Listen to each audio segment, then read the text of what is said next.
തനാസഅ്തും നിങ്ങൾ അഭിപ്രായ വ്യത്യാസത്തിലായാൽ അവിടെയും ഇങ്ങോട്ട് വലിക്കുക അങ്ങോട്ട് വലിക്കുക, രണ്ട് ഭാഗത്തേക്ക് പിടിച്ചു വലിച്ചതാണ് പിടിവലിയാണ്.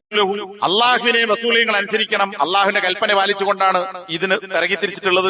അതിൽ നിർദ്ദേശം നൽകുന്ന സേനാനായകനായ അതോടൊപ്പം നിങ്ങളുടെ പ്രവാചകന്റെ കൽപ്പനയും നിങ്ങൾ അനുസരിക്കണം.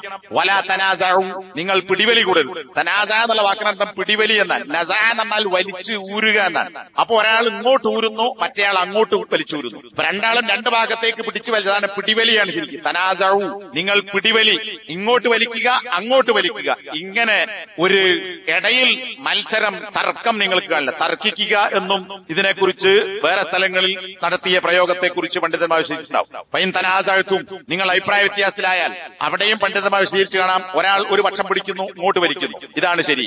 മറ്റവൻ അങ്ങോട്ട്, അതാണ് ശരി എന്നിട്ട് അങ്ങോട്ട് വലിക്കുന്നു. ഇങ്ങനെ ഒരു കാര്യത്തെക്കുറിച്ച് രണ്ട് അഭിപ്രായം ഉണ്ടാവുകയും രണ്ടു കൂട്ടർ രണ്ട് പക്ഷത്താവുകയും ചെയ്താൽ മുസ്ലിങ്ങളുടെ കൽപ്പന എന്താ? ഖുർആനിലേക്കും അല്ലാഹുവിലേക്കും മടക്കുക. അതേ പ്രയോഗമാണ് ഇവിടെ.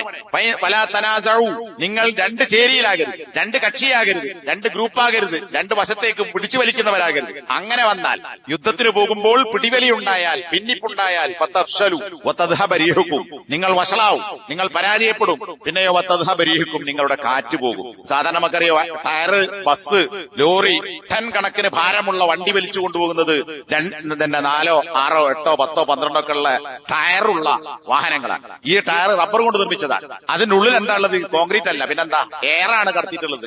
ഈ എയർ പോയാൽ അവിടെ നിൽക്കും, ഒന്നിന്റെ എയർ പോയാൽ മതി, അവിടെ നിൽക്കും. അപ്പൊ ഈ എയറാണ് ശക്തി. അതാണ് ഇവിടെ ഖുർആൻ പറഞ്ഞത്. വതദ്ഹബ റീഹുക്കും, ഭിന്നിച്ചാൽ നിങ്ങളുടെ കാറ്റ് പോയി. നമ്മൾ തന്നെ പറയും ഓന്റെ കാറ്റ് പോയി നടത്താം, ഓന്റെ ശക്തി പോയി, അല്ലെങ്കിൽ ആള് മരിച്ചു, ഫീസായി നടത്താം, ഫീസ് പോയി.